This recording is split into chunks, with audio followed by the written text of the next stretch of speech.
All right, so I think is it URBIT or it's URBIT, right? Yeah, it's Urbit. your It's URBIT. Okay, Urbit. okay, I did say it right. It's Okay, Urban. and You I did say it see. right. Okay, so I have a somebody submitted this from a group called Yurchan. He said it's pronounced Yurchan or Urchan.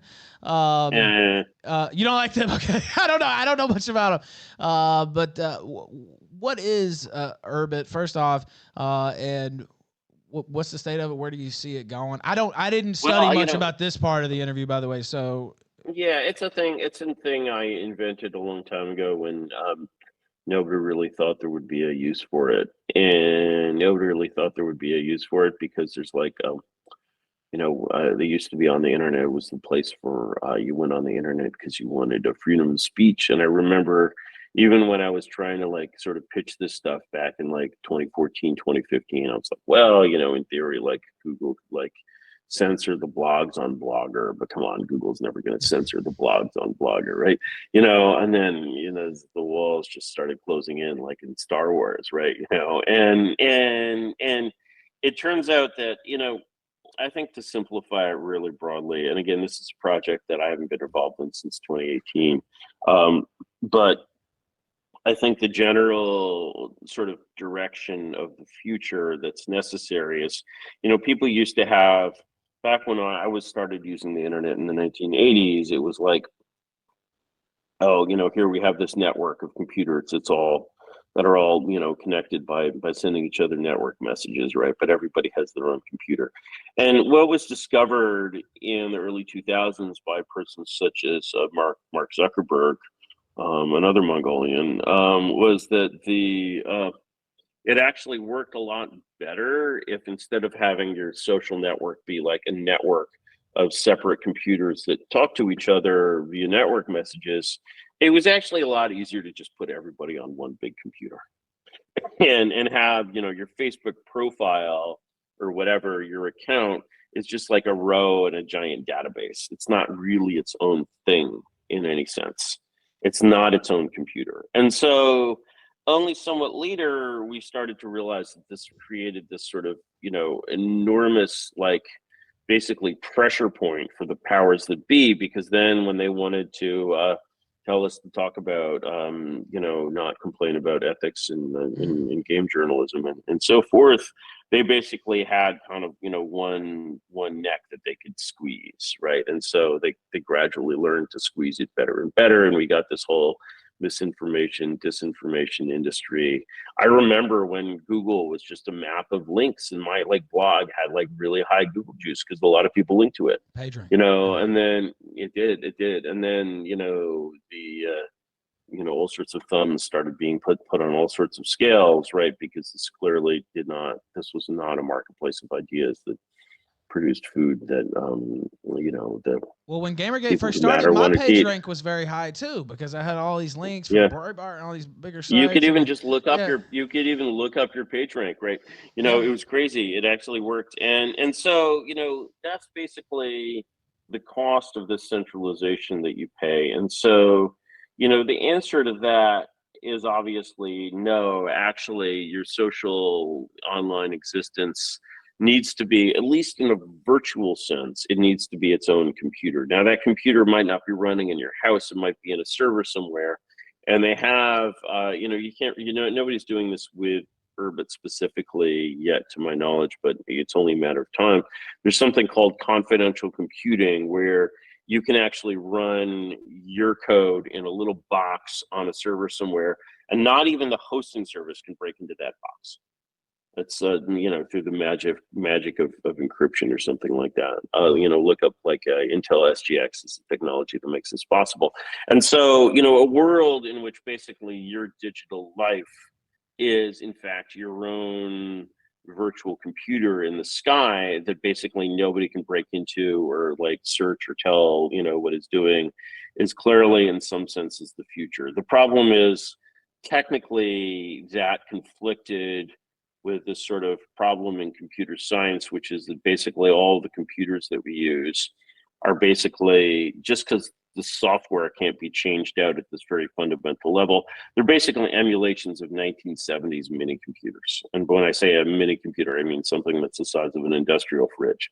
And and so, you know, what I decided, and I'm not sure I was right, but I'm not sure I was wrong, is that in order to sort of get something that's a computer that would be sort of truly your own and truly personal, but also like a genuinely networked computer, you couldn't have that be like a virtual Unix box or whatever, which is basically a clone of a 1970s mini computer. You had to kind of do it on the basis of sort of a completely different technology, which I also didn't invent, called functional programming. And so that's basically URBIT, if you sort of want to go deep into that. So URBIT was basically designed at the start of the 21st century for, you know, how should we be computing really in the middle of the 21st century.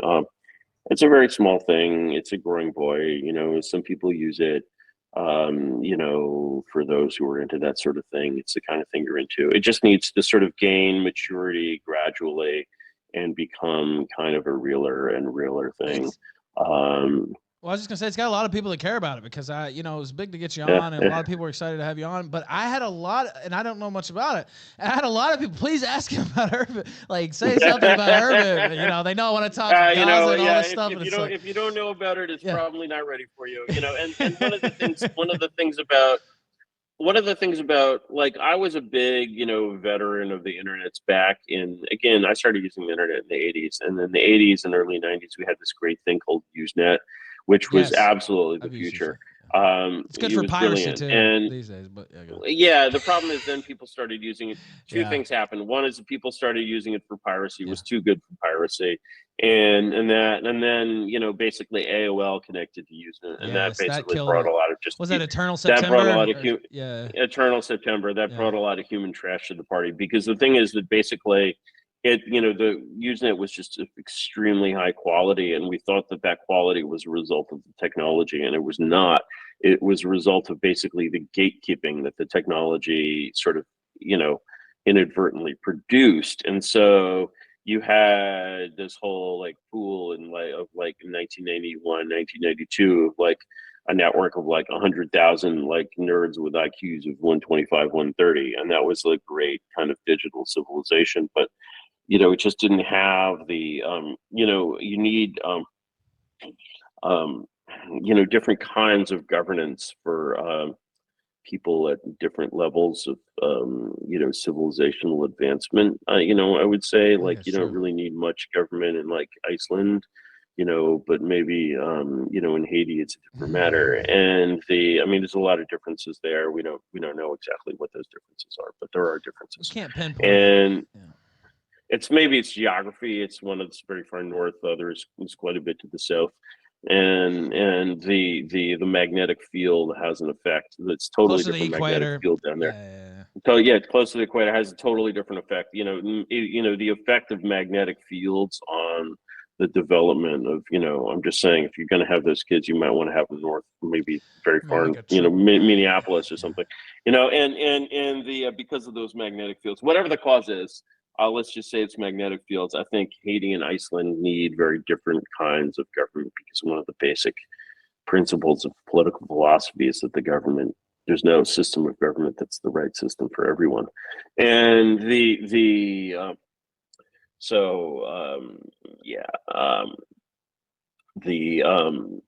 like what you need in order to govern a network of billions of independent nodes that are genuinely independent is not clear right now in any system that's sort of as young, you know, as URBIT. Yes, as far as I know, it's a very high quality community, but it's a very high quality community because there's a lot of barriers to entry, and sort of, you know, keeping the quality while slowly lowering those barriers until it's as easy to use as Facebook. You know, that's a problem that the future has yet to solve. So, you know, if you want things that are, and it's very important to keep quality high. So if you basically want things to be easy, if you want them to be comfortable, don't come to URBIT. Stay away. And in fact, we probably shouldn't talk about it anymore because You don't want to get don't call us. We'll call you. That's the approach by which all communities flourish.